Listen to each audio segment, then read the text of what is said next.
দর্শক আসসালামু আলাইকুম, আশা করি ভালো আছেন। আমি আছি চাঁপাইনবাবগঞ্জ সদর উপজেলার চাঁপাইনবাবগঞ্জ সরকারি কলেজের নূর মোহাম্মদ খান মিলনায়তনে, এবং এখানে আজকে শুক্রবার 14 নভেম্বর একটি সাহিত্যের অনুষ্ঠান হচ্ছে। দিনভর সাহিত্যের অনুষ্ঠান। সকালবেলা আমরা কিছু আগত অতিথির বক্তব্য শুনবো এবং গুরুজন সম্মাননা হবে। তো আমি আপনাদের সেই অনুষ্ঠানে নিয়ে যাব। আশা করি আপনারা আমাদের সাথে থাকবেন এবং আমার চাপা এক্সপ্রেস যদি ভালো লাগে লাইক, কমেন্টস, ফলো, শেয়ার করে পাশে থাকবেন।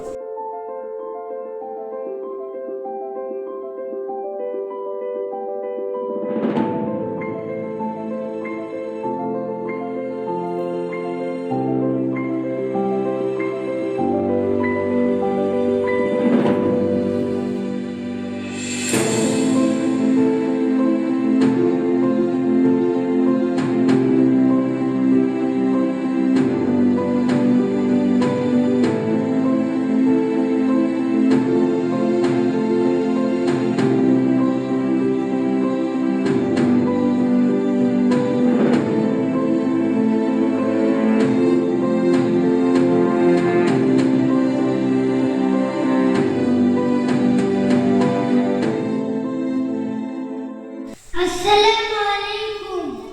أعوذ بالله من الشيطان الرجيم. بسم الله الرحمن الرحيم. الحمد لله رب العالمين. الرحمن الرحيم. مالك يوم الدين. إياك نعبد وإياك نستعين.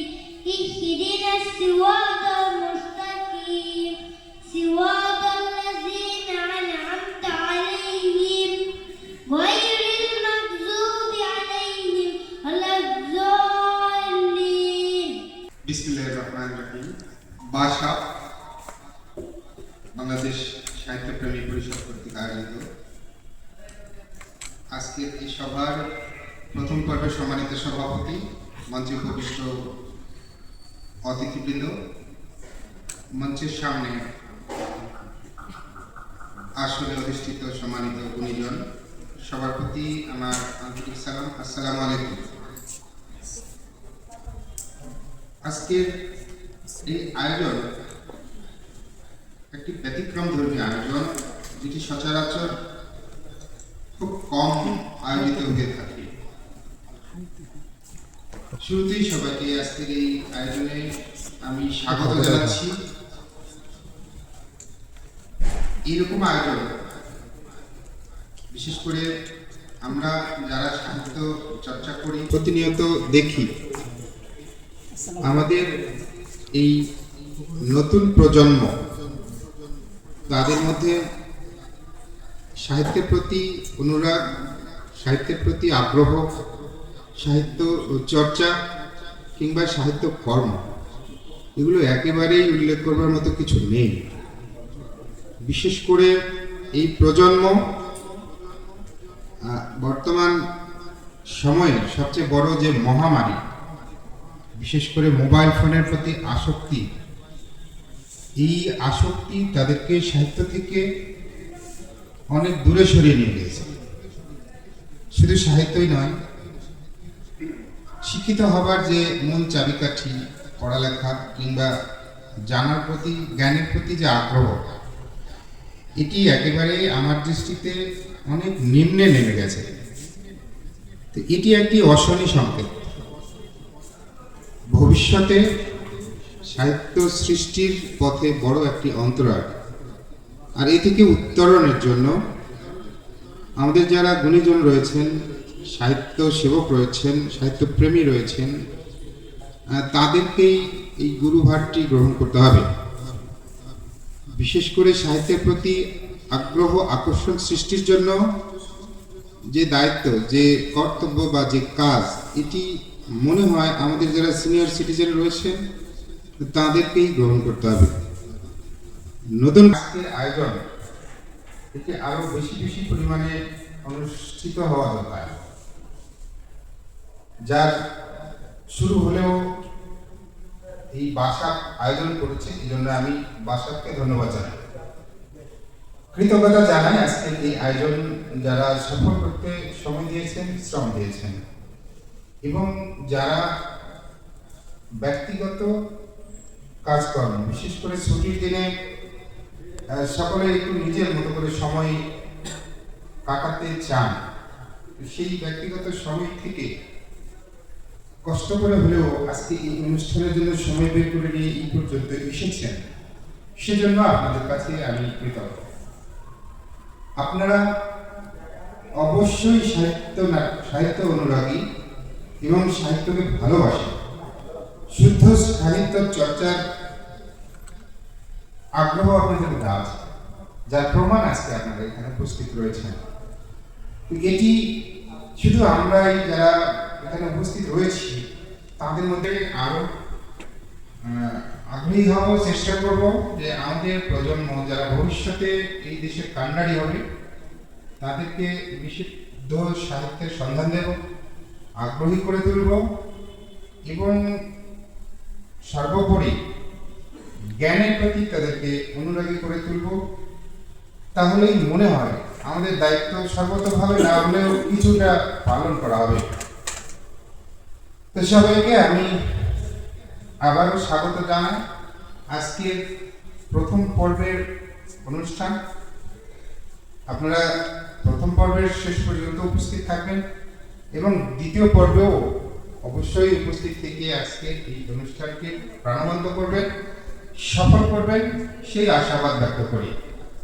সে সাথে আমি আয়োজককে আরেকবার ধন্যবাদ জানাই এবং আজকের সভাপতি সহ এই নবাবগঞ্জ সরকারি কলেজের মিলনায়তনে উপস্থিত সকলের সুস্বাস্থ্য, সুন্দর ভবিষ্যৎ কামনা করে আমার কথা শেষ করছি।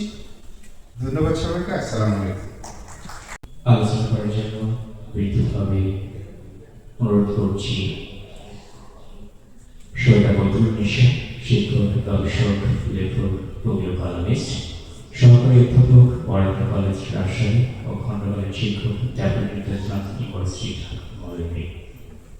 আপনারা সবাই ভালো আছেন। আমি আপনাদের প্রতি বিশেষ কৃতজ্ঞতা জানাই, বিশেষ করে বাসাক কর্তৃক আয়োজিত আজকের এই অনুষ্ঠানে আমাকে আয়োজকদের আমাকে সম্মানিত করার জন্য এবং আমার বাবাকে কিছুক্ষণ আগে আমাদের শ্রদ্ধেয় স্যার বলে গেলেন, শোনা যাচ্ছে কিনা, শ্রদ্ধেয় স্যার বলে গেলেন যে মরণোত্তর সংবর্ধনা দিয়ে লাভ কি। আমি একথা সূত্র ধরেই বলছি।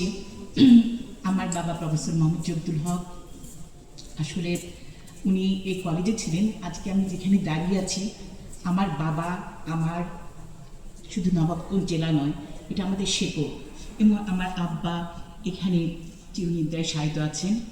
এবং এই কলেজ ওনার কিন্তু কর্মস্থল ছিলেন, আপনারা সবাই জানেন। তখন চাঁপাইনবাবগঞ্জ সরকারি কলেজ ছিল একটা মানে ভয়াবহ অবস্থা। নকলের বিরুদ্ধে বলেন, সব কিছুর বিরুদ্ধে বলেন, তখন আমাদের এই কলেজটি একটি ভঙ্গুর বলা যেতে পারে, তখন ব্যবস্থা ছিল। যাই হোক, আমি আমার বাবার এই মানে করে যাওয়া যে কাজগুলো আমি বিশ্বে ছড়িয়ে ছিটিয়ে আছে আমার বাবার ছাত্রছাত্রীরা, যেখানে কিনা সবাই আমার বাবা আইসিটি যখন ছিলেন তখন আমি আশ্চর্য হয়েছি। আমার বাবার ডেট স্পেন্ড করেছে তারা সবাই কিন্তু আমার বাবার ছাত্র ছিলেন এবং বললেন যে সবাই আমার মৌচাকের মতো লাগে, আমরা এইভাবে দেখছি। আর বিশ্বের সমস্ত জায়গা থেকে আসছে ফোন যে সার্জন ঠিক হয়ে যায়। যাই হোক, আমার বাবা চলে গেছেন প্রকৃতিগতভাবে, আল্লাহ তাআলা নিয়ে গেছেন। আপনাদের সবাইকে আমি ধন্যবাদ, কৃতজ্ঞতা জানাই। বিশেষ করে আজকে বাসাক কর্তৃক আয়োজিত ওমর ফারুক সেলিম সাহেব, উনি আমার বাবাকে সংবর্ধনা দেওয়ার জন্য আপনারা যে প্রচেষ্টা করেছেন, সত্যি আমার বাবা যদি আজকে থাকতেন, আমার মা বলছিলেন আসার সময় যে তোমার বাবা থাকলে খুব খুশি হতেন। চাঁপাইনবাবগঞ্জ জেলার মধ্যে ঢুকতে গেলে উনি একটা অন্যরকম ফিল করতেন। আমি চলে গেছি আজকে বহুদিন আগে, আমি একাডেমি গার্লস স্কুলে পড়তাম, সেখানেও আমি তারপর থেকে আর আসা হয় না। আমার বাবার জন্য এখন প্রায় প্রতি মাসে আমার বাবার কবর কেয়ার করতে আসি। এবং আমি যেটা কেন বললাম একটা কথা, আপনারা হয়তো ভোট ফিল করতে পারেন, ব্যক্তিগত কথা, সেটা যে একটা অন্যরকম অনুভব চাঁপাইনবাবগঞ্জ এই জেলায় আজকে দাঁড়িয়ে, এই বাবার কর্মস্থলে দাঁড়িয়ে আমি আজকে কথা বলছি। আজকে আমি যে জায়গায় এসেছি, আপনারা বলেন কিছুক্ষণ আগে আমার রেজিগনেশন, শিক্ষক, গবেষক, আবৃত্তিকার, যাই বলেন, সবই আমার বাবার চেতনায় বাবার চালানোর প্রতীক হয়ে আমি আছি এবং বাবার শিক্ষায় কিন্তু আমি শিক্ষিত হয়েছি। আমরা সবাই এখানে শিক্ষক। কিছুক্ষণ আমাদের আগে বাংলা সাবজেক্টের শিক্ষক বলে গেলেন যে আমরা কি করছি, শিক্ষা শিক্ষা। এখন এই শিক্ষার সময় আমার একজন স্যারও বললেন এখন যে এখন কি সাহিত্য আমরা কি বুঝি না। আসলে সাহিত্য কি কতগুলো শব্দের সম্ভার? না, তা নয়।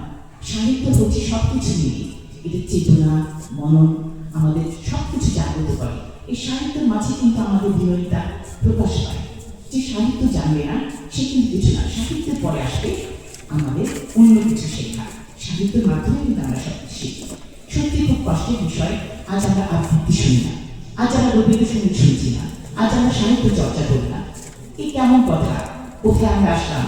এটা তো আমাদের সন্তানদের, এই নতুন প্রজন্মদেরকে আমাদের কিন্তু হাত ধরতে হবে। আমি যখন নবাবগঞ্জ সরকারি কলেজে সরকারি স্কুলে পড়তাম তখন আমাদের কি সাহিত্য চর্চা ছিল? লেখালেখি, কবিতা আবৃত্তি, কে ফার্স্ট হবে? বাচ্চারা কিন্তু এখন তা করতে চায় না। মা তুমি করছো করো, এখন কিন্তু আমরা শ্রেণীবৃদ্ধ বলতে গেলে এখন আমরা কবিতা আবৃত্তি চর্চা করি। সারাদিন আমার মা দেখে আমি আবৃত্তি করতে থাকি, লিখতেই থাকি। এটা একটা অন্যরকম বিষয়, কিন্তু নিজের ভালো লাগে, এটা তো কোনো শো ডাউন না, কিছু না। সাহিত্যের মধ্যে সব কিছু লুকিয়ে থাকে, আমাদের গভীর, আমাদের নিজের জীবনের কষ্ট, দুঃখ, বেদনা আমি সাহিত্যের মাধ্যমে প্রকাশ করতে পারি। এবং স্যার বলে গেলেন কিছুক্ষণ আগে যে মোবাইল আমাদেরকে সর্বনাশ করছে। আজকে পুরো মঞ্চ জুড়ে আমাদের থাকতো আজকে কি দর্শকরা, এটা তো আমার খুব ভালো লাগা। এই রেজিস্ট্রেশন কেন করবো না, কেন আমরা কত টাকা পয়সা খরচ করে ফেলছি। আমরা আশ্চর্য হচ্ছি এই সময় মাঝে সেলিম ভাই এত কষ্ট করছে, সবার লেখা জমা নিচ্ছে, সবাই উনি কিন্তু খুব ব্যস্ত হয়ে আছে। তাহলে উনি একা চিন্তা করবে কেন? ওনার চিন্তাধারা যদি সবাই আমরা একসঙ্গে সরলরেখায় চলি, তাহলে তো আমরা সবাই ধরেছি আজকে সাহিত্যে। এবং সাহিত্য কিন্তু কোনো কিছু অনেকে এটাকে দ্বিমত পোষণ করে, এই সাহিত্য পড়ে কি হবে? না, সাহিত্যই হচ্ছে আমাদের মূল শেখক। সাহিত্য ছাড়া কখন আমরা কোথাও যেতে পারবো না। আমার বাবা পদার্থ বিজ্ঞানের প্রফেসর ছিলেন, লেখক ছিলেন। তারপরে আপনারা দেখবেন আমার বাবার একটা, আমি সত্যি কথা ভুলে গেছি আনতে আমার বইগুলো, আমার বাবার লেখা বইগুলো, সেই বইগুলো পড়লে আপনি আশ্চর্য হবেন যে উনি একটা পদার্থ বিজ্ঞানের শিক্ষক মনে হবে না, কিন্তু ওনার লেখা কিন্তু শব্দের কাঠামো কিন্তু চমৎকার। আমরা সায়েন্সে বলি যে আমি শব্দের কাঠামো আমার থাকবে না, তা কিন্তু নয়, এটা মনের ভিতর থেকে আমাদের আসে। তাহলে আমাদের অবশ্যই এই নতুন প্রজন্মকে আমাদেরকে হাত ধরতে হবে। আমাদের আজকে নয়, কালকে হবে, তাহলে পরশু দিন আমরা হাল ছেড়ে দেবো না। সবাইকে আমরা একত্রিত করবো। ফেসবুক শুধু খালি তো মোবাইল নিয়ে নয়, মোবাইলে আমরা তো সারাক্ষণ থাকছি, কিন্তু সেটা কি লিখছি, এবং সেই লেখাগুলো আমরা স্প্রেড করি পুরো দেশে। যার যেখানে যেভাবে আছে আমরা গবেষণা করি, শিক্ষা করি, আমরা কবিতা করি, যাই বলি না কেন সব কিছু আমরা এইভাবে আমরা স্প্রেড করি, বিস্তার করি, যেন পুরো দেশে ছড়িয়ে পড়ে সব জায়গায়। বাসা কর্তৃক আয়োজিত আজকে যে এই অনুষ্ঠানটি সত্যি খুব গর্বের একটা বিষয়। আমি কিন্তু স্যার বললেন যে আজকে শুক্রবার দিন সবাই কিন্তু আজকে আমরা বাড়িতে চারটা নিজের জায়গা থেকে, আমি ঢাকায় থেকে আমার বাচ্চাদের কাছে যাইনি। আজকে সেলিম ভাই বললেন প্রোগ্রাম আছে, আমি আজকে রাজশাহী থেকে গেছি এবং সকালবেলা উঠে আমার নাকি মোটামুটি মা নিয়ে চলে আসছেন, কারণ আমরা কি ইম্পর্টেন্স দিচ্ছি, এটি গুরুত্ব দিতে হবে যে আমরা আজকে একটা প্রোগ্রাম আছে, আজকে সাহিত্য নিয়ে কথাবার্তা হবে, এখানে বই সম্বর্ধনা হবে, এবং এখানে অনেক আমাদের যে এই যে আমি ওনাদের সামনে কথা বলছি, এটা কিন্তু আমি মনে করি আমার একটা অন্যরকম একটা আমি গর্ববোধ করছি। এতগুলো বড় মাপের মানুষের সামনে আমি কথা বলছি, আমি মনে করি এটা আমার জন্য অবশ্যই অনেক একটা সৌভাগ্যের বিষয়। কৃতজ্ঞতা জানাই সবাইকে। এবং আমরা সবাই আজকে যারা এখন উপস্থিত হই, আমরা একটু কষ্ট করে সেলিম ভাইয়ের প্রতি দৃষ্টি আকর্ষণ করছি। আবার আপনি একটু আমাদের গ্রুপগুলোতে সবাইকে বলুন, আমাদেরকে পরের প্রোগ্রামগুলোতে সবাইকে আমরা উপস্থিত হতে, এবং আমরা সবাই সাহিত্যের মধ্যে ডুবে থাকি। এবং আমি ছাত্রছাত্রীদের মধ্যে আমার শ্রেণীর কক্ষে শুধু না পড়ানোর মাঝে আমরা 5 থেকে 10 মিনিট সাহিত্য নিয়ে কথা বলি, তাদেরকে অনুপ্রাণিত করি। হ্যাঁ, তোমার মোবাইল ইউজ করো, কিন্তু মোবাইলের মধ্যে তুমি কবিতা আবৃত্তি করো, তুমি সুন্দর করে মডেলিং সিস্টেম করে তুমি হাঁটো, চলো, কবিতা বলো, তোমাকে মানুষ পছন্দ করবে, তোমার সৃজনশীলতা তুমি ছড়িয়ে দাও।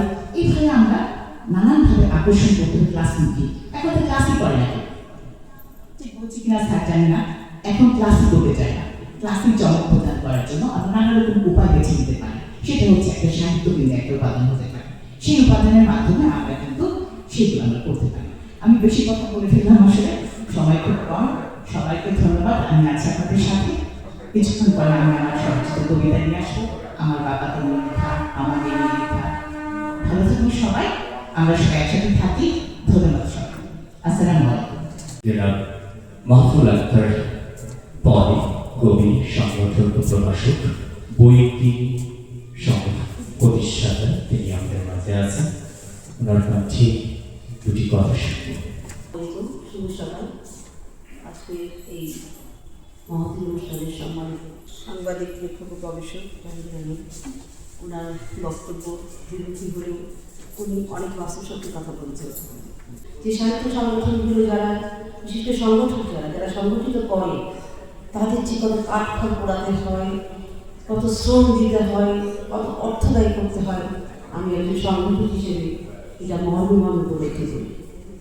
আসলে আপাতত কথাগুলো বলে গেলে আমরা কত কিছুর জন্য সময় দিই, কত হাজার টাকা শাড়ি কিনি, কত হাজার টাকার বাজার করি, বৃষ্টি কিনি, কিন্তু আমাদের এই সৃজনশীল কাজগুলো আমাদের প্রজন্মকে যে অবশ্যই মানুষ হিসেবে গড়ে তুলবে, সেই কথাটা আমরা একবার চিন্তা করি। যদি চিন্তা করতাম তাহলে আজকে আমাদের দেশের এই অবস্থা হতো না। তো আমার সংগঠন যে মূল প্রতিপাদ্য নিয়ে হাঁটছে, সেটা হচ্ছে আসলে প্রজন্মকে বই পড়তে উদ্বুদ্ধ করা। এখন এই সর্বসময় সেটা করা যাবে না। আগামী 5ই ডিসেম্বর রাজশাহী বিশ্ববিদ্যালয় সিনেট ভবনে আমার অনুষ্ঠান আছে। আপনারা যারা আমার অনুষ্ঠানে সম্পৃক্ত হয়েছেন, তারপর আসবেন, যারা সম্পৃক্ত হননি তাদেরকে আমি আসার জন্য দাওয়াত দিচ্ছি। আর আমার ভালো লাগছে যে আমি জানি, কারণ বাসা ফারুক ভাইয়ের সাথে বারবার কথা হয়েছে, আমিও উদ্বিগ্ন ছিলাম তার অনুষ্ঠানটা শেষ হবে কিনা, করা যাবে কিনা, গেস্ট থাকছে না, যাদেরকে বলা হচ্ছে তারা আসছে না, খুব ডিফিকাল্টিসের মধ্যে আমি সময় কাটিয়েছেন।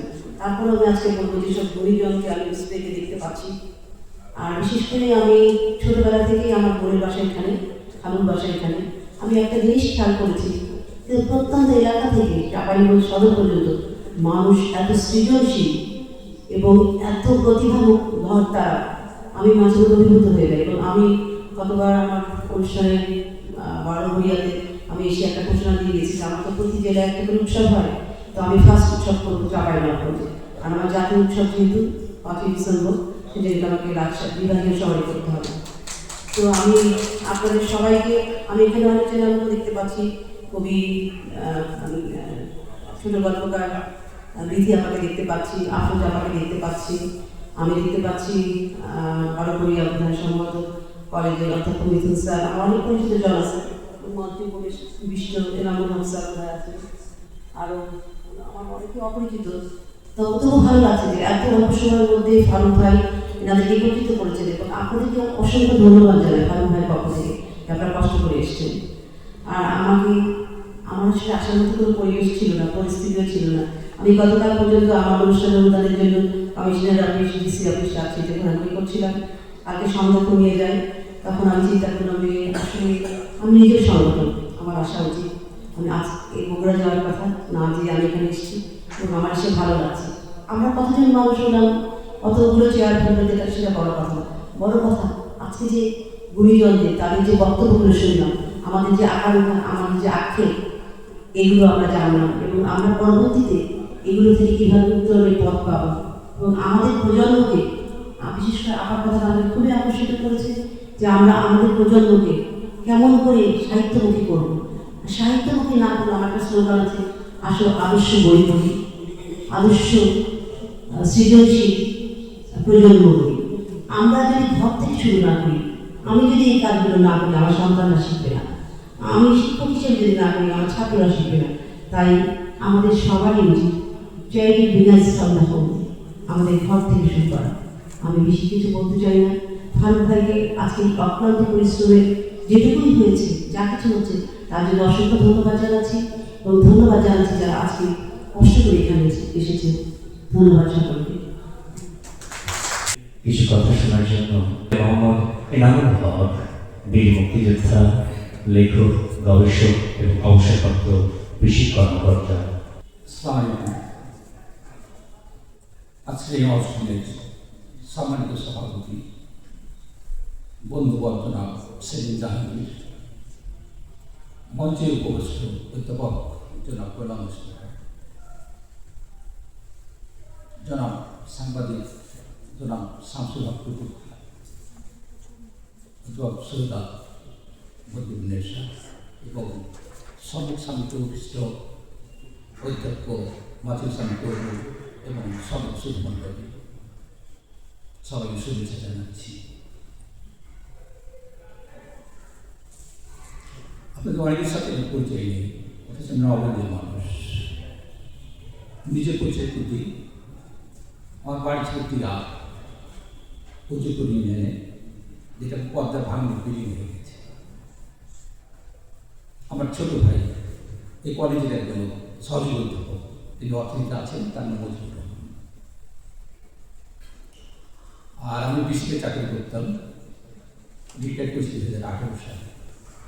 চাঁপাইনবাবগঞ্জে চাকরি করেছি, বর্তমানে রাজশাহীতে বসবাস করি।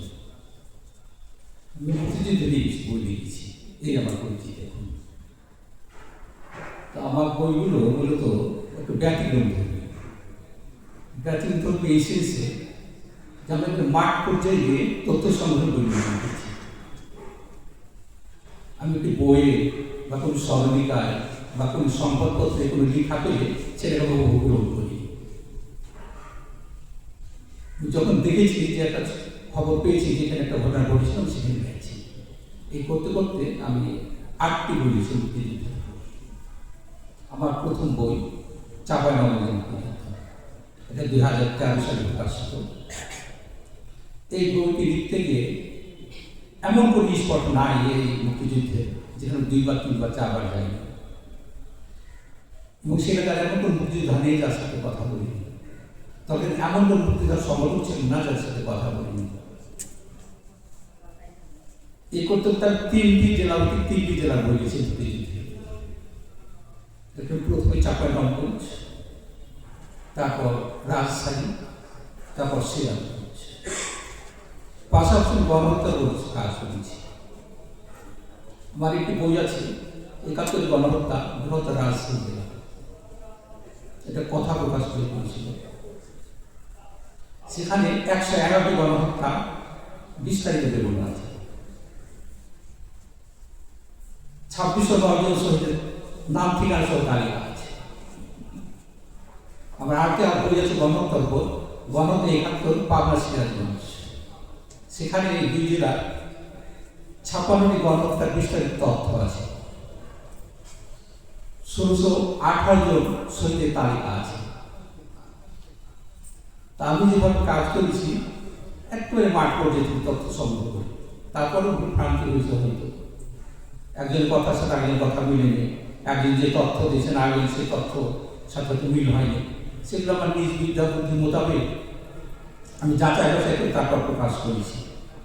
এইগুলো আমার সংযুক্ত করেছি। আজকের অনুষ্ঠানে শামসুল ভাই টুকু যে কথা বললেন, হ্যাঁ তিনি হতাশা ব্যক্ত করতেই পারেন। তারপর আমি বলবো, আমরা তো চেষ্টা করতেও পারি না, আমি তো চেষ্টা করি মানুষ। আজকে একটা আয়োজন করেছেন, আমরা তো তা পারি না। আমার মনে হয় এই জন্য আমরা ফার্স্টে ধন্যবাদ দিতে পারি। আর জব্দুল স্যার আমার স্যার, রাজশাহী কলেজে আমি পড়াশোনা করেছি, কিন্তু রাজশাহী কলেজে শিক্ষক ছিলেন, ফিজিক্সের স্যার। তিনি আমাদের খুব সম্মানিত স্যার।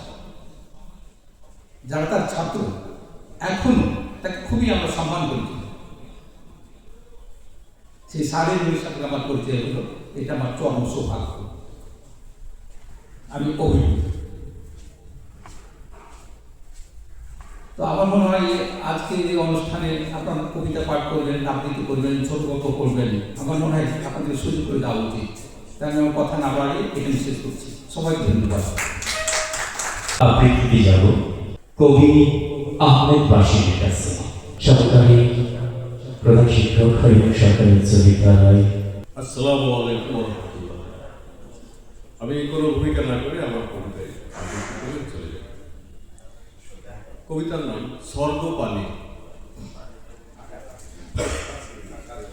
প্রভু দয়াময়, আমি নাহি চাই করুণা করে স্বর্গদানীয় মনে।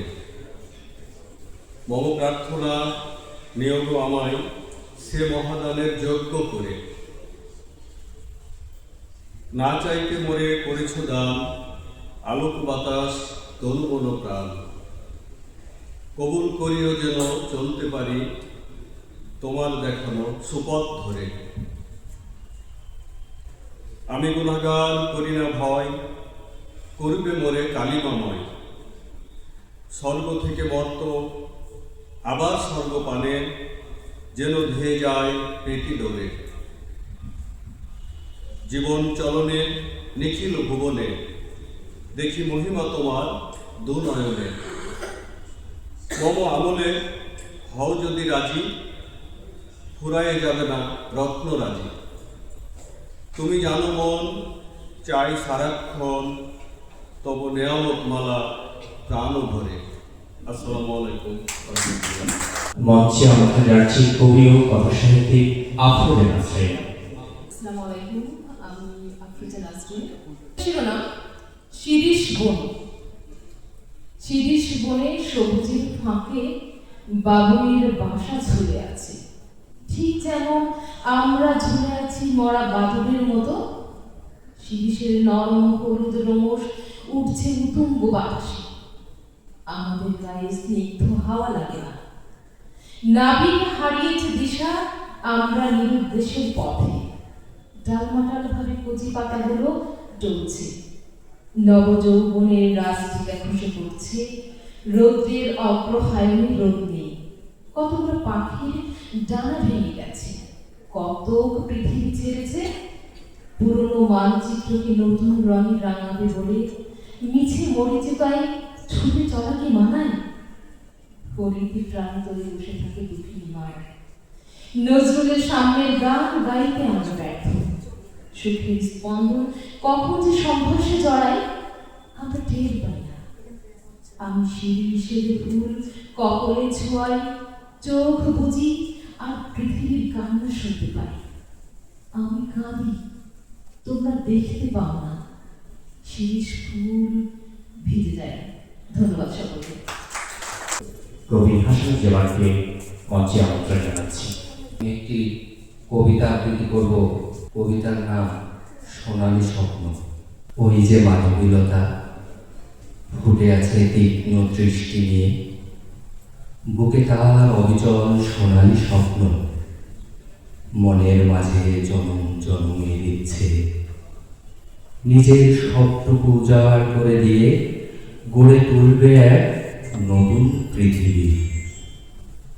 রঙিন রূপের ডালা সাজিয়ে আপন শক্তিতে প্রস্ফুটিত হয়ে আকাশ ভরা গুচ্ছ তারার মতো নিজেকে মেলে ধরবে প্রকৃতির মাঝে। তাই দেখে উৎসুক জনতা মুগ্ধ নয়নে চেয়ে থাকবে, মন জোড়াবে, প্রাণ জোড়াবে, বুক ভরে শান্তির নিঃশ্বাস নেবে।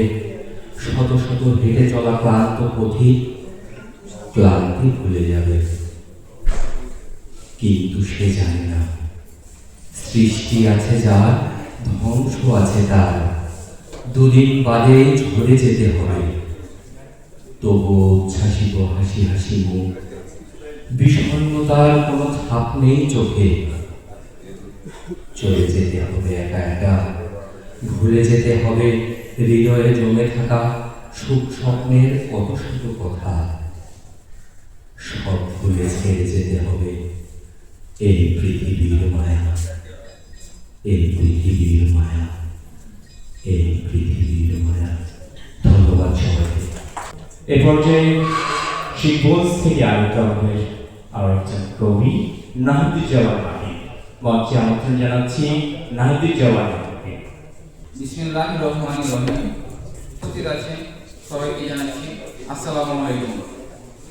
আমি আজকে এখানে দুইটি কথা বলার সুযোগ পেয়েছি, আমি অত্যন্ত খুশি হয়েছি। আমার মতো ব্যক্তি নাহিদুজ্জামান দুইটি কথা বলার সুযোগ পেয়ে আমি মুগ্ধ হয়ে গেছি। এবং আমি চাই সবাই বই পড়ার প্রতি এবং কবিতার বই, সব বিভিন্ন বই পড়ার প্রতি সবাই মানে মুগ্ধ হবেন, জানে সবাই বই পড়বেন, বেশি বেশি বই পড়বেন। আমি আমার একটি ছোট্ট একটা পাঠাগার আছে, শান্তিনিবিড় পাঠাগার, সেখান থেকে আমিও মানুষকে বিনামূল্যে বই দিয়ে তাদের পাশে থাকি। এটা আমার শুধু ভালো লাগা, মানে মানুষকে দিয়ে আমি যে যতটা আনন্দ পাই সেটি বলে বোঝাবার মতো নয়। আর সাথে আমার পরিবার থেকে আমাকে সাপোর্ট করে, পরিবারের ভালোবাসা পাই, আমার শিক্ষকের ভালোবাসা পাই, আমার ম্যামের ভালোবাসা পাই। এটা দিয়ে আমি মুগ্ধ হয়ে যাই। আমি প্রথম থেকে আমি শিখগঞ্জ কলেজের কিন্তু ছাত্র না, কিন্তু আমার ওই কলেজের একটি ম্যাম আছে আফরোজা নাসরিন, তিনি কিন্তু আমার কাজে অত্যন্ত মানে সাপোর্ট করে এবং উৎসাহ দেয়। সাথে আমি এখন বর্তমানে কানসার সুলেমান ডিগ্রি কলেজের 2য় বর্ষের ছাত্র। ওই শিক্ষকও কিন্তু আমাকে, শিক্ষকের অধ্যাপক সহ যত শিক্ষিকা ম্যাডামরা আছে আমাকে উৎসাহ দেয় আমার কাজে। আমি স্যারদের প্রতি কৃতজ্ঞতা প্রকাশ করছি এবং আমি যেন আরও ভালো কাজ করতে পারি। আমার দেশের কাছে কোনো চাওয়া পাওয়া নেই, শুধু চাওয়া পাওয়া আছে দেশকে আমি ভালো কিছু করে উপহার দেব। আমার কারোর কাছে নাই, শুধু আমাকে অনেক আমার উপজেলা বলে, বিভিন্ন জেলা প্রশাসক স্যার বলে আপনার কী চাও, আমার কিছুই চাওয়া নাই স্যার, আপনারা পাশে থেকে উৎসাহ দিবেন, এটাই আমার চাওয়া। আমি কিন্তু সব সময় বলে যাই। আর সাথে বলে এটা আমি এই যে রাস্তার পাশে গাছ লাগাই, তার জন্য অনেক মানুষ কিন্তু আমাকে বলে কিন্তু আপনি পাগল হয়ে গেছেন, আপনি একটা পাগল। আমি অনেককে উত্তর দিই, পাগল ছাড়া কেউ রাস্তার ধারে গাছ লাগাতে পারে না, পাগল ছাড়া কোনো মানুষকে বিনামূল্যে বই দিতে পারে না। আমি কিন্তু বই শুধু আমার জেলাতে দিই না, আমি আমার জেলার বাইরেও বিভিন্ন জায়গাতে কুরিয়ারের মাধ্যমে বই দিয়ে থাকি, মানে পরিচিত ব্যক্তির মাধ্যমে তাদের হাতে পৌঁছিয়ে দিই, যারা মানে বই কিনে পড়তে পারবে না, যারা এই ধরনের বইগুলো তাদেরকে আমি পৌঁছে দিই। কিন্তু সম্পূর্ণ আমার নিজ অর্থায়নে এবং ব্যক্তিগত দিয়ে আমি কিন্তু বইগুলো কিনে থাকি, নিজের কষ্টের পরিশ্রমের টাকা থেকে আমি বই কিনি। আমি কারোর কাছে কোনো বই টই নিই না। কিন্তু আমার এই যে এই 25শে পড়ে আমার একজন ম্যাডাম আছে, বললাম কিছুক্ষণ আগে, শিখগঞ্জ কলেজের আফরোজা নাসরিন ম্যাডাম আমাকে 50 কপি বই দিয়েছিল। সেটা বই আমি পেয়ে মুগ্ধ হয়েছিলাম। আমি একজন বই প্রেমিকও বলবো না, মানে বই প্রেমিক হওয়ার চেষ্টায় আছি। তো আমাকে ম্যাডাম যে ভালোবেসে 50 কপি বই উপহার দিয়েছেন, আমি কিন্তু মানে অত্যন্ত খুশি হয়েছি। আর সবাই আমার লাইব্রেরি একবার হলেও আমার পাঠাগারটা পরিদর্শন করবেন। আমার চাওয়া পাওয়া কোনো কিছুই থাকবে না, আর ইনশাল্লাহ কখনোই থাকবে না, আর নিব না আমি। সকলে আমার ওই প্রতিষ্ঠানে আসবেন, শিখগঞ্জ ইসরায়েল মোড়ে। আসসালামু আলাইকুম, সবাই ভালো থাকেন। মঞ্চে আমন্ত্রণ জানাচ্ছি কবি মনিকা দত্ত। কবি মনিকা দত্তকে মঞ্চে আসার জন্য অনুরোধ করছি। শুভ দুপুর। ভালোবাসাকে বিভিন্ন ভাষায় বিভিন্নভাবে বলা হয়ে থাকে।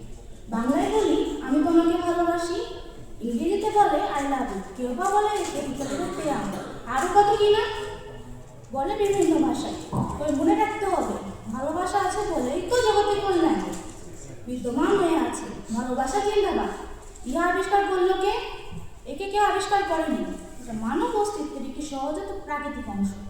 একে ছাড়া মানব জীবন অসম্পূর্ণ হয়ে থাকে। ধন্যবাদ। আমন্ত্রণ জানাচ্ছি কবি সেজুতি রহমানকে। রাজশাহী থেকে আগত কবি সেজুতি রহমান। আমার লেখা একটা কবিতা পাঠ করে শোনাচ্ছি। শিরোনাম বৃষ্টিমগ্নতায় অঙ্কুরিত। মেঘের নীরবতা ভেঙে হঠাৎ বৃষ্টি নামে, জলের শব্দে কেঁপে ওঠে আত্মমগ্ন হৃদয়। ইচ্ছে জাগে চিরে ফেলি এই দীর্ঘ নৈশব্দ, লাঙল জ্বালায় কবিতার জন্য, তুলে আনি প্রাচীন কোন প্রেমের ফসল, যেখানে গুমড়ে কাঁদে হারিয়ে যাওয়া কালের শব্দ, যা এখন রংহীন তবু ধ্বনিময়।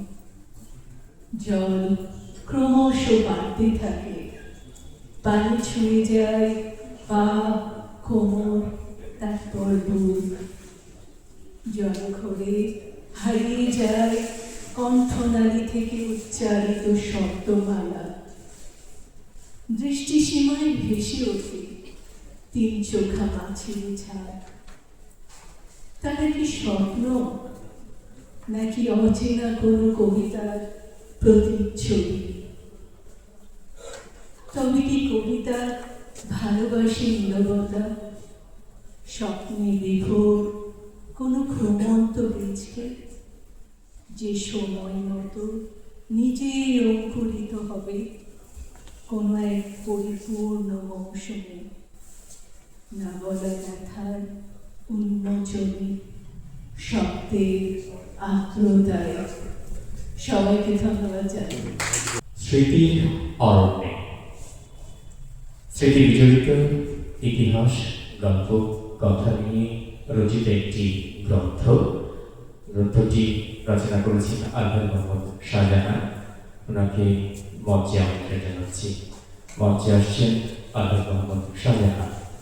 আমি দুঃখিত যে আমি একটু লাইন ব্রেক করে কথা বলতে হচ্ছে আমাকে। আমি অ্যাকচুয়ালি যিনি আসছেন উনি সুদূর ভোলাহাট থেকে এসেছেন এবং উনি এতটা এই অসহায় পর্যায়ে পৌঁছেছেন, মানে আমি বলতে গেলে উনি কয়েকদিন পরে হয়তো জীবনের মায়া ত্যাগ করবেন, তো ওনাকে তো কেউ চেনেন না। আমি ওনার সম্পর্কে একটু কথা বলে ওনাকে কথা বলতে দেবো। স্যার হয়তো চেনেন, স্যার যেহেতু রিসিভ করলেন। আমি ভোলাহাটে যখন থেকে আমার গল্পের বইটা প্রথম 21 সালে প্রকাশ করি, তখন ওনার ছেলের মাধ্যমে আমার বইটা ওনার কাছে যায় এবং উনি কিন্তু বহুত আগে থেকে লেখালেখি করতেন। বলতে গেলে বাংলাদেশের আগে থেকে, পাকিস্তান আমল থেকে ওনার কিছু স্মৃতির কথা কিন্তু লেখা আছে এবং আমার বইটা ওনার কাছে যাওয়ার পর ওনার সেই পাণ্ডুলিপিগুলো একদিন বলে আমার কাছে নিয়ে এলেন যে বাবা আমি একটা বই করব। আমি বললাম আপনার সমস্ত লেখাগুলো কম্পিউটার করেন, আমাকে মেল করেন। আমি ওনাকে কম্পোজ করে দিলাম। এরকম করতে করতে সময়ের বিষয় ওনার অর্ধাঙ্গিনী মারা গেলেন। ওনার সাথে কয়েক মাস ধরে আমার দেখা নেই। ভাবলাম যে বই আর হবে না। উনি আবার আমাকে ফোন করে চলে এসছেন, বাবা আমি বই করবো। কাজকাম চলতে থাকে। ওনার একমাত্র ছেলে সরকারি চাকরিজীবী, তিনিও মারা গেলেন। এখন এই অবস্থাতে আমি ভাবলাম যে যেহেতু ওনার ছেলে ওনাকে এত টাকা ইনভেস্ট করে বইটা করবে, তাহলে মনে হয় ওনার এই শেষ জীবনের একটা শেষ স্মৃতিটা উনি করতে পারছেন না। উনি আবার আমাকে ফোন দিলেন যে না আমার বই আমি বাবা করবই। পরে উনি একটা বই করেছেন আর কি কিছুদিন আগে, বেশ 13 ঘরের মতো একটা বই, স্মৃতির অরণ্যে। প্রায় লক্ষাধিক টাকা খরচ করে বইটা তিনি করেছেন। এখন এই অবস্থাতে ইনি যে একটা কতটা অসহায় এবং কতটা সাহিত্যকে ভালোবাসেন এবং রাত্রেবেলা আমাকে 10টা-11টার সময় কথা বলেছেন যে আমি কি বাবা আসবো অনুষ্ঠানে, আমি একটু কথা বলবো তোমাদের সাথে, একটু মেলামেশা করবো আর কি। তো আমি দুঃখিত যে আপনার সাথে লাইন ব্রেক কথাটা বললাম, আপনার তার কথা শুনুন। ধন্যবাদ। আসসালামু আলাইকুম। সম্মানিত আজকের অনুষ্ঠানে উপস্থিত সুধীবৃন্দ, আদায় হচ্ছে এই মুহূর্তে বলবো কিনা ভাবছি। আমার জীবনের ভূমিকা আমার সাহিদ খান সাহেব বলবেন, তাকে আমি ধন্যবাদ জানাই। বিশেষ তার অনুপ্রেরণাতে আমি এই বইটা লিখেছিলাম। আমি সৃষ্টি করে এই কলেজ খবর বই আজকে 60 বছর আগে এই কলেজ খবর কোম্পানি আজকে আমি এটা এসেছি 60 বছর কলেজে বাস্তব অনেক ধন্যবাদ। আমার সুযোগ আমি এই মুহূর্তে আপনাদের সামনে একটা আমার বই মধ্যে লিখেছি একটা কবিতা করে শোনাবো, যদি আপনার ধৈর্য না ঘটে। কবিতার পটভূমি এই যিনি কবিতার চরিত্র উনি হলেন পুরস্কার একাডেমির অবসরপ্রাপ্ত ডাইরেক্টর শেখ সেলিমের ভগ্নিপতি, শেখ হাসিনা কত বলে রাজশাহী ফারুক চৌধুরী এমপি ভাইয়া, তার নাম শেখ মোহাম্মদ সানাউল্লাহ, আমারই ক্লাসমেট। তাকে উদ্দেশ্য করে আমি এই কবিতা লিখেছি। তার সম্বন্ধে আরও লেখা আছে, সেগুলো যাচ্ছি না এখানে পড়ছি আমরা। সোহাগী ফিরে এসে পটবন্ধু যোদ্ধা হওয়া করতেছে। শত জনমের বন্ধন ছিঁড়ে যেও না সোহাগী, সুন্দরী প্রেয়সী বীর যায় আমার, ফিরে এসো মতো জীর্ণ দুটি, ফের ঘর বাঁধা দুজনে বিতাই পাতায়। বঙ্গবন্ধু তাকে সারা দিতে গিয়ে দুপা হারিয়ে আজ কোন অসহায়, লোকে বলে কোন মুক্তিযোদ্ধা আমি, সর্বস্ব হারিয়ে নিঃস্ব হলেও তোমার বুকের ভালোবাসায় এ হাহাকার, হৃদয় পরিপূর্ণ হোক স্বর্গীয় যোজনায়। পঙ্গু হলে কি হবে, এখন হাসতে পারি ঘন্টায় 2 মাইল, 21, 26 বা 16 ভরে এখনো ডাক করে পতাকা ওড়াবা, টান টান করে ধরে রাখি পতাকার রশি। ওটা ছুটে চলে যেতে চায়, কিন্তু না না পারে না পালাতে। তখন মনে হয় স্বাধীনতা আমার হাতের মুঠোয়, ওদের দেওয়া 100-5 টাকা এনে দিই তোমার সোহাগ আঁচল, দুজনের হপ্তা খানেকের খরচা। এর চেয়ে আর কি চাই বলো? শুধু কি ভোগেই স্বাধীনতার স্বাদ? ত্যাগে বোঝা যায় তার অপার মহিমা। ভাবো তাদের কথা যারা এক মুঠো অন্যের ভাতের ফিকিরে পথে পথে ভরে লাওয়ারিস। এ শূন্য বুক পূর্ণ হোক তোমার গভীর প্রেমে। তাই দোহাই লাগে মিনতি সোহাগী, ফিরে এসো। কবি ফালকবর্তী মঞ্চে আসার জন্য অনুরোধ করছি। হাতে খতি লেখালেখি চাকরি শেষ করার পরে লিখি। এখানে সুযোগ দেওয়ার জন্য ধন্যবাদ সকলে। আমি কিন্তু আবৃত্তি করতে পারি না, কিন্তু রকম পড়ে যাব। সকলেই বাঁচি, রক্ষা করি পরিবেশ, নিজে বাঁচি, বিশ্ব বাঁচুক, বাঁচুক দেশ। থেমে থাক বৃক্ষ নিধন, পরিবেশ বাঁচাতে দিই মন। রোধ করি শব্দ দূষণ, নদী ভাঙন, পলিথিন প্লাস্টিকের অপচনশীল দ্রব্যাদি পরিবর্জন। পাট শিল্পের ঘটুক প্রসার, পাটজাত সামগ্রী আস্থা পাট সবার। বিষমুক্ত সবজি ফলায়, ফল ফসলের রাসায়নিক নয়। কলকারখানা হোক পরিবেশ বান্ধব আধুনিকায়ন, প্রচারে প্রসারে সচেতন হোক জনগণ। উত্তপ্ত না করি ভূমণ্ডল, শুধুই না ভাবি নগরায়ন। না থাকে যদি পরিবেশ শুদ্ধ, ভবিষ্যৎ প্রজন্ম ধুকবে, বাঁধবে নানান অতিমারির যুদ্ধ। বিশ্ব পরিবেশ রক্ষাই করি নিবেদন, সকলেই দেশ পরিবেশ রক্ষায় মন। এই পর্যায়ে মঞ্চে আমন্ত্রণ জানাচ্ছি কবি মনিরুল ইসলাম মনি, রাজশাহী থেকে আগত কবি মনিরুল ইসলাম মনি। নীলাদ্রি নীলকে নীলকুমারীর অনেক গল্প হয়েছিল, শুনিয়েছিল নীলকুমারীকে বাতাসের কাঁধে ভর দিয়ে মেঘবালিকা সাজিয়েছে তার কুটি। ভরা পূর্ণিমায় জল তরঙ্গে চাঁদ সাজে নাচনে অলি, আরো কত কি কথা দিয়েছিল সে চিনিয়েও দেবে, সাথেও নিয়ে যাবে একদিন। দিন গেল, সপ্তাহ গেল, মাসও গেল, একটিবারও আর নীলকে শোনায়নি নীলকুমারীর গল্প। একদিন নীলাদ্রিকে কানে কানে নীল শোনালো সেই প্রশ্নটি, তাকে শোনালো তার ভুলে যাওয়ার গল্প। নীলাদ্রি বলল, কথা দিইনি তো, বলেছিলাম চিনিয়ে দেবো। নীল আর কোনো প্রশ্ন করেনি, কারণ নীলাদ্রি লজ্জা পাবে, খুঁজবে তাই সারা উত্তর। হয়তো নীলাদ্রি শোনাবে গধূলিতে নীলকুমারী আর সোনালি আভা ছড়ায় না।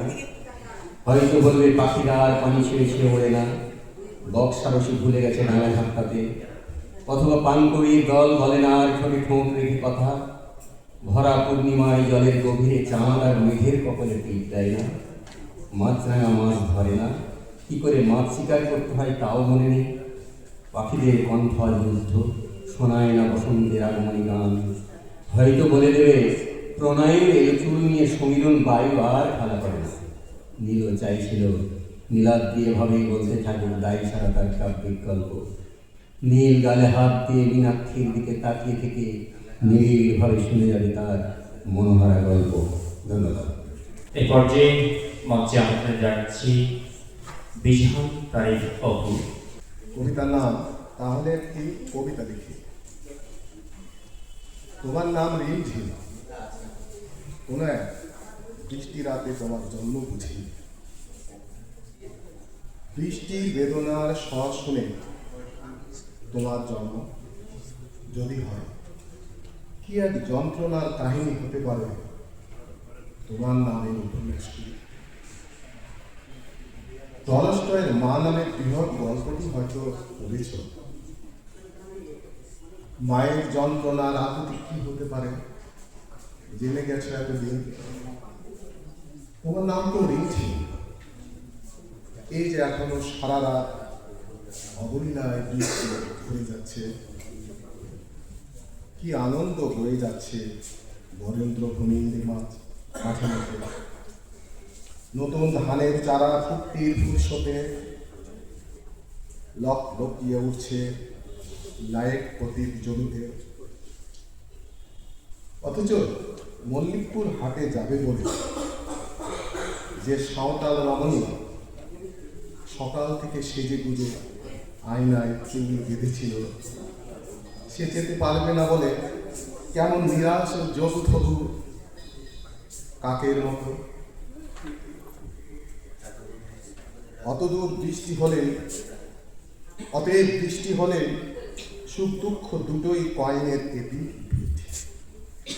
তোমার নাম রিমঝিম, সুতরাং একখান দৃষ্টিবিধুর কবিতা লিখিত হওয়ার জন্য সবাইকে ধন্যবাদ। মঞ্চে আমন্ত্রণ জানাচ্ছি কবি মোহাম্মদ শফিকুল ইসলাম মজিবি। কবিতার নাম বর্ষার রূপ। কোনো মেঘের ছায়া নেমে আসে, আকাশ যেন আঁকে নীল ধূসর ছবি, দূরে বাজে মৃদু মৃদু ঝুম, মেঘের বুকে বাজে বাদল রাগিনী, শিশির ভেজা সবুজ পাতায় টুকটাপ করে ঝরে বৃষ্টি, জলধারার স্নিগ্ধ হয়ে ওঠে ধুলো মাখা পৃথিবীর দৃষ্টি, নদীর বুকে উচ্ছল তরঙ্গ, খালের ধারে খেলা করে স্রোত, মাঠের ধান গায়ে নতুন গান, প্রকৃতি পায় এক নতুন ভোর, কদম ফুলের শুভ্র হাসি, বৃষ্টির ছোঁয়ায় নাচে দূর, পাখিরা গায়ে বর্ষার সুরে, মধুর সুরে মনকে তুলে, কান্না হাসির মিশ্র মেলায় বর্ষা আসে নবরূপে, প্রকৃতির এই অনন্ত রঙ্গে মন হারায় নীরব সুখে। ধন্যবাদ। মঞ্চে আমন্ত্রণ জানাচ্ছি কবি মাহমুদা চৌধুরীকে। আসসালামু আলাইকুম। কবিতার নাম ভালোবাসার রকম ফের। খুঁজে খুঁজে কেন শুধু ওই একজনকেই ভালোবাসতে হবে? পৃথিবীতে ভালোবাসার কি মোড়ক লেগেছে? ওই যে পাশের বাড়ি চৌধুরীদের বাগানের মালিক রহিম চাচা প্রতিদিন বাগানে ফুলের চারা লাগায়, যত্ন করে। একদিন ফুল ফুটে, ফুলকলিরা নৃত্য করে, কিন্তু রহিম চাচার জীবন কি ফুলের মতো হয়েছে? হাসতে পারে ফুলের মতো? না, পারে না তো। দিনে করে ফুলের চাষ, রাতে করে দুঃখের সাথে সহবাস। কিন্তু যাদের জন্য ফুল ফোটায় তারা এসি রুমে শুয়ে গন্ধ শুকে চামেলি, বেবি, জুই, শেফালি। আমি যাই রহিম চাচার কাছে, বসে দুদণ্ড গল্প শুনি তার জীবনের গল্প। বউটা মারা গেছে দুরন্ত ক্যান্সারে, একটা মাত্র মেয়ে বিয়ে দিয়েছিলেন। পণের দায়ে মেয়েটাকে আগুনে পুড়িয়ে মেরেছে ওরা।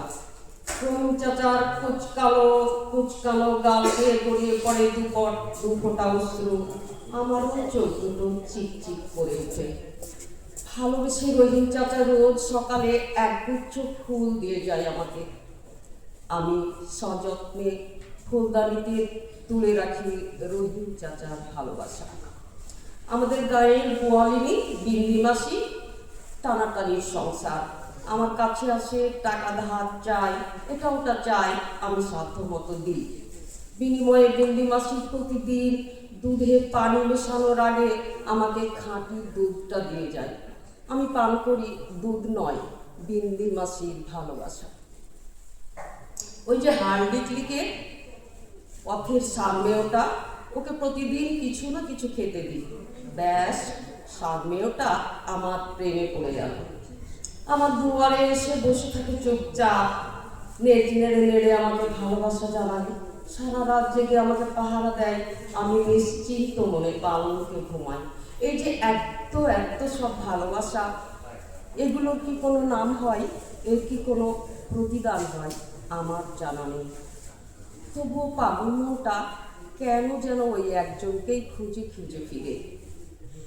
সে আছে তবু যেন নেই। কে সে? কে আমার মনের মানুষ? অস্তিত্বের গভীরে যাহার বাস, সেই করে আমায় উপহাস। আসসালামু আলাইকুম। এ পর্যায়ে কবিতা নিয়ে আসছেন কবি শাহিদ কামরুল। কবি শাহিদ কামরুল। ধন্যবাদ। আসসালামু আলাইকুম। আমার কবিতার নাম আমার দেশ। আমার দেশের মেঠো পথটি এঁকে বেঁকে চলে, রাখাল ভাইয়ের বাঁশির সুরে দেশের কথাই বলে। ফুল পাখিরা আসর জমায় বৃক্ষলতার শাখায়, রংধনুটি নেমে আসে প্রজাপতির পাখায়। শরৎকালে উদাস হাওয়ায় কাশফুলেরা ওড়ে, দোয়েল থেকে ময়নাটিয়ে দেশেরই গান ধরে। বৈশাখ মাসে নদীর জলে মৎস্য করে খেলা, সবুজ ঘাসের বুকে ধেনু কাটায় সারা বেলা। নানা রঙের ঘুড়ি উড়ে নীল আকাশের বুকে, কৃষকেরা সোনার ধানে দিন যে কাটাই সুখে।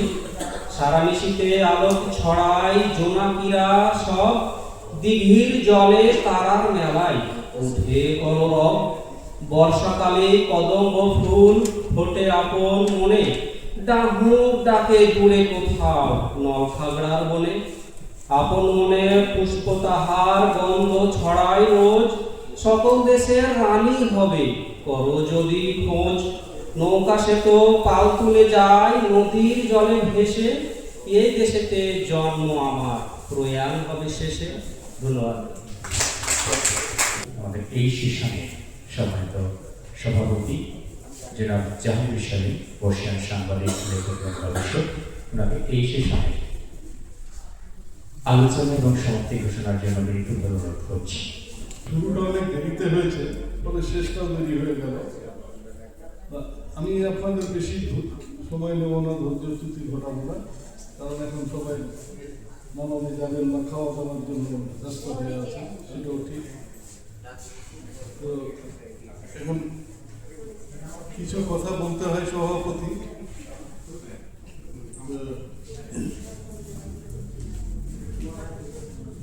কি বলবো সেটাও একটা ব্যাপার। তবে কবিগুরুর যে একটা কথা, যে 7 কোটি সন্তানের হে মুগ্ধ জননী রেখেছ বাঙালি করে মানুষ করণে, এই কথাটা বহু আগের এবং অনেক চর্বিত জর্জন হয়েছে, এখনো হচ্ছে। কিন্তু আমি এটাকে দেখি, আমি প্রয়োগ করি